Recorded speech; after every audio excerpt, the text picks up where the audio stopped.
Ki te pai kōrero a te karere. Kia tirohia ake ngā tauranga kōwhiori o te wā i nāia nei. Me te hā rā waki ana te ngākau i te pānuitanga atu i te matenga o te 13 tāngata anō i te rānei. Ka mutu 15,800 whitu 11 kehi hou i hua ake i o tātou hapori. Nā, tata ki te iwarau, ara, 800, 21 tāngata kei roto i te hōhi pera e whawhai ana ki te kōwhiori i tēnei wānei 27 kei roto i ngā wāhanga whaomomo e ata whaomomo hiana.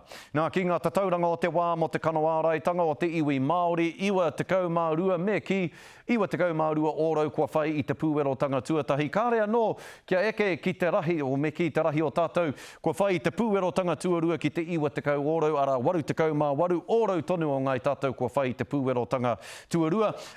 Tata ki te 59 ōrau o tātou kua whai i te pūwerotanga whakakaha.